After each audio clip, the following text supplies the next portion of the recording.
नमस्कार बंधुरा श्रावणीज रान्नाघरे सबाइके स्वागत जानाई। आशा करी सबाई भालो आछेन सुस्थ आछेन। आज के आमी जे रेसिपिटा करब खूबई सिम्पल रेसिपि, আমলেট माछेर झाल। এই মাছের ঝাল দিয়ে গরম গরম এক থালা ভাত খাওয়া হয়ে যায়, কিন্তু অনেকেই এই মাছটা কাটার জন্য খেতে পারে না। কিন্তু আমরা সবাই জানি যে কাটা মাছ খেতে ভীষণই স্বাদ। যাই হোক, আর কথা না বাড়িয়ে রেসিপিটা শুরু করি।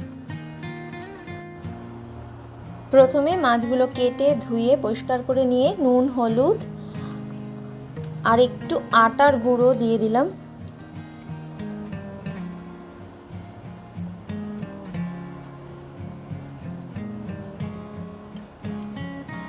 যাতে মাছটা না কড়াইয়ের ভিতরে না লাগে।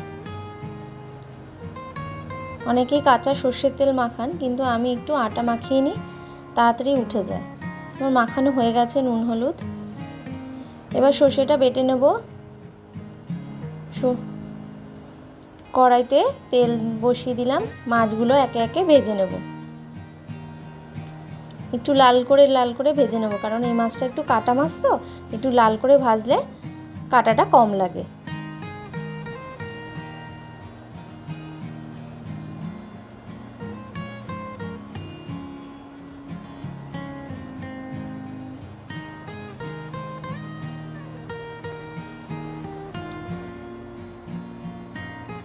এরকম লাল লাল করে সব কটা মাছ ভেজে নেব। আমার মাছগুলো ভাজা হয়ে গেছে। কড়াইতে সর্ষের তেল দিয়ে দিলাম, অল্প কালো জিরে সম্বাদ দিলাম।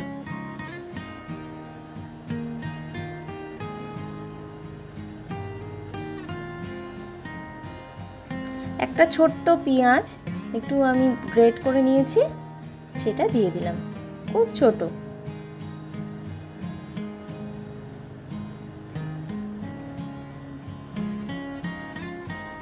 পেঁয়াজটা ভাজা হয়ে গেলে এবার গুঁড়ো মশলাগুলো দিয়ে দেবো, হলুদ আর কাশ্মীরি লঙ্কার গুঁড়ো। যেহেতু আমি সর্ষের সঙ্গে কাঁচা লঙ্কা বেটে দিয়েছি, এখানে লাল লঙ্কার গুঁড়ো লাগবে না। আর পরিমাণ মতন লবণ দিয়ে দেবো, দিয়ে ভালো করে নাড়াচাড়া দিয়ে নেব।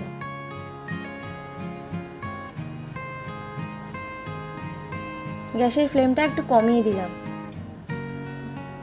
এবার সর্ষে বাটাটা দিয়ে দেবো। 3টে গোটা কাঁচা লঙ্কা দিয়ে নিলাম।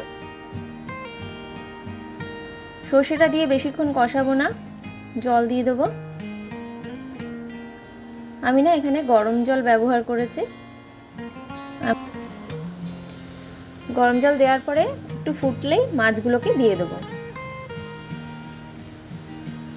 তৈরি হয়ে গেছে আমলেট মাছের ঝাল। আশা করি আমার আজকের এই রেসিপিটা আপনাদের ভালো লেগেছে। একবার এরকমভাবে আমলেট মাছের ঝাল রান্না করে দেখতে পারেন। ভালো লাগলে কমেন্ট করে জানাতে ভুলবেন না কিন্তু। আমার এই চ্যানেলটিকে লাইক, শেয়ার এবং সাবস্ক্রাইব করে আমার পাশে থাকবেন। ধন্যবাদ।